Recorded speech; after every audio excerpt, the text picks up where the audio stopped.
समाजसुधारक महात्मा ज्योतिबा फुले. महात्मा ज्योतिबा फुले यांची प्राथमिक माहिती.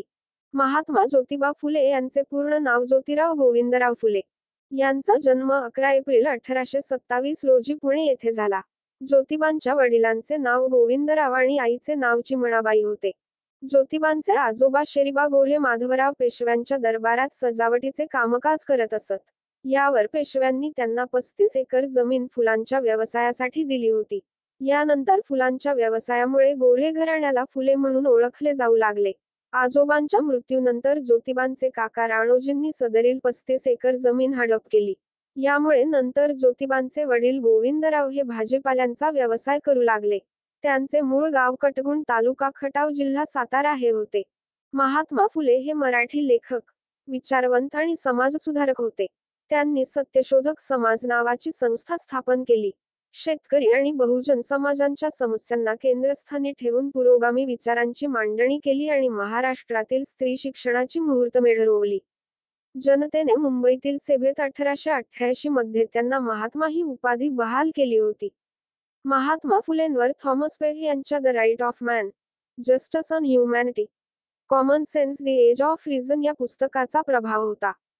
जुलै 1887 मध्ये ज्योतिराव फुले यांना पक्षाघाताचा आजार झाला.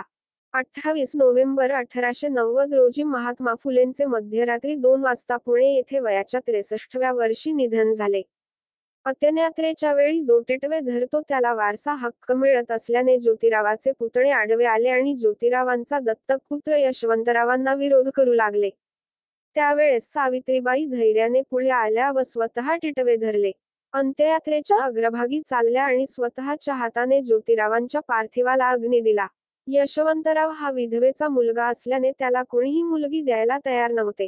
तेव्हा कार्यकर्ता ज्ञानोबा कृष्णाजी ससाणे यांच्या राधा नावाच्या मुलीशी 4 फेब्रुवारी 1889 रोजी विवाह यशवंतचा करून दिला. यशवंत व राधा यांचा हा विवाह महाराष्ट्रातील पहिला आंतरजातीय विवाह होय. महात्मा ज्योतिबा फुलेंचे बालपण आणि शिक्षण. ज्योतिबा फुले यांचे मूळ गाव सातारा जिल्ह्यातील कटगुण हे होते. त्याच गावी महात्मा फुलेंचा जन्म 11 एप्रिल 1827 रोजी झाला. ज्योतिराव केवळ 9 महिन्यांचे होते तेव्हा त्यांच्या आईचे निधन झाले. त्यांचा विवाह वयाच्या 12व्या वर्षी सावित्रीबाई यांच्याशी झाला. प्राथमिक शिक्षण पुणे येथील पंतोजींच्या शाळेत मराठी माध्यमातून झाले. यानंतर काही काळ त्यांनी भाजी विक्रीचा व्यवसाय केला. इसवी सन 1842 मध्ये वयाच्या 14व्या वर्षी माध्यमिक शिक्षणासाठी पुण्याच्या स्कॉटिश मिशन हायस्कूलमध्ये इंग्रजी माध्यमात त्यांनी प्रवेश घेतला. बुद्धी अतिशय तल्लख, त्यामुळे 5-6 वर्षातच त्यांनी अभ्यासक्रम पूर्ण केला. महात्मा ज्योतिबा फुले यांना मराठी, इंग्रजी, उर्दू, कन्नड, तमिळ, गुजराती इत्यादी भाषा येत असत. महात्मा ज्योतिबा फुलेंचे शैक्षणिक कार्य. अहमदनगर मिशनरी स्कूल व या स्कूलच्या प्राध्यापक. मिस फरारकडून प्रेरणा घेऊन 3 ऑगस्ट 1948 रोजी ज्योतिबांनी पुण्यातील बुधवार पेठेत तात्यासाहेब भिडेंच्या वाड्यात भारतातील पहिली मुलींची शाळा सुरू केली. पहिल्या दिवशी या शाळेत 8 मुली उपस्थित होत्या. महात्मा ज्योतिबांनी सावित्रीबाईंना साक्षर करून भारतातील पहिली स्त्री शिक्षिका व पहिली प्रशिक्षित मुख्याध्यापिका बनविले. शूद्रांसाठी शिक्षणाच्या कार्यामुळे झालेला विरोध बघून ज्योतिबांना त्यांच्या पत्नींसोबत गृहत्याग करावा लागला. यानंतर त्यांनी पुण्यातील गंजपेठ येथील उस्मानशेख यांच्या वाड्यात मुक्काम केला. 1850 ते 3 जुलै 1851 रोजी चिपळूणकरांच्या वाड्यात मुलींची दुसरी शाळा, तर 17 सप्टेंबर 1851 रोजी रास्ता पेठेत तिसरी शाळा स्थापन केली. यानंतर 15 मार्च 1852 रोजी वेताळपेठेत भिडे यांच्या वाड्यात मुलींची अजून एक शाळा सुरू केली. 1852 साली नेटिव्ह फिमेल स्कूल सभा पुन्हा लायब्ररीची स्थापना केली.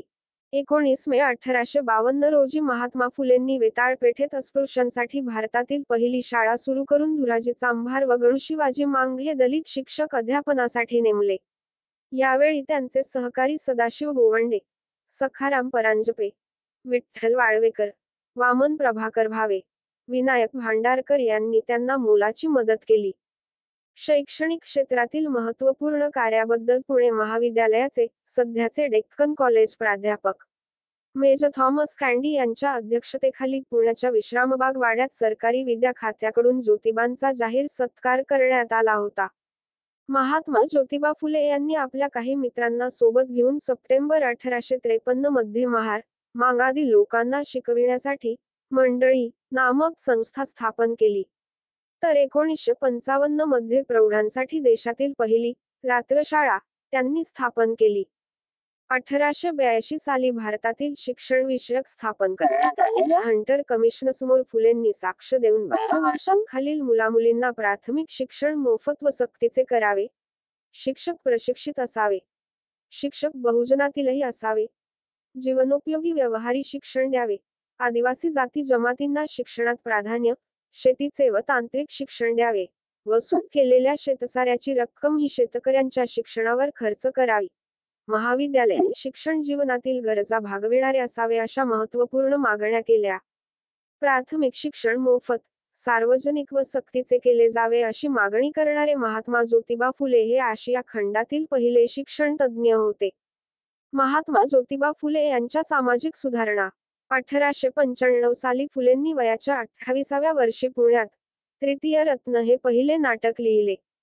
हे ज्योतिबांचे पहिले पुस्तक व मराठीतील पहिले सामाजिक नाटक म्हणून ओळखले जाते. 28 जानेवारी 1863 रोजी पुणे येथील आपल्या राहत्या घरी भारतातल्या पहिल्या बालहत्या प्रतिबंध गृहाची स्थापना केली. यानंतर पंढरपुरातही अशा गृहाची स्थापना केली. पुणे येथील बालहत्या प्रतिबंधगृहात काशीबाई नातू महिलेने एका मुलाला जन्म दिला. पुढे 1873 मध्ये याच मुलास फुले दाम्पत्याने दत्तक घेऊन त्याचे नाव यशवंत ठेवले. हाच यशवंत नंतर डॉक्टर झाला. 1877 साली पुण्यातील धनकवडी येथे दुष्काळपीडित विद्यार्थ्यांसाठी कॅम्प उभारला. तसेच व्हिक्टोरिया अनाथ आश्रमाची स्थापना केली. विधवा स्त्रियांच्या केशवपनाची प्रथा बंद पाडण्यासाठी तळेगाव ढमढेरे व ओतूर येथे न्हाव्यांचा एक दिवसीय संप घडवून आणला. 8 मार्च 1864 रोजी गोखलेंच्या बागेत विधवा पुनर्विवाह घडवून आणला. महात्मा ज्योतिबा फुलेंचे साहित्य. महात्मा फुले यांनी लिहिलेला सार्वजनिक सत्यधर्म हा सत्यशोधक समाजाचा प्रमाण ग्रंथ मानला जातो. या समाजाचे मुखपत्र म्हणून दीनबंधू हे साप्ताहिक चालविले जात असे. तुकारामाच्या अभंगांच्या धर्तीवर त्यांनी अनेक अखंड रचले. आपला गुलामगिरी ग्रंथ अमेरिकेतील कृष्णवर्णियांना त्यांनी समर्पित केला. अस्पृश्यांची कैफियत हा महात्मा फुलेंचा अप्रकाशित ग्रंथ आहे. सार्वजनिक सत्यधर्म हा त्यांचा ग्रंथ त्यांच्या मृत्यूनंतर इसवी सन 1891 मध्ये प्रकाशित झाला. विद्येविना मती गेली, मतीविना नीती गेली, नीतीविना गती गेली, गतीविना वित्त गेले, वित्ताविना शूद्र खचले, इतके अनर्थ एका अविद्येने केले. महात्मा ज्योतिबा फुले. मित्रांनो, हा एज्युकेशन व्हिडिओ आवडला असल्यास व्हिडिओला लाईक, कमेंट आणि चॅनेलला सबस्क्राईब करा. धन्यवाद.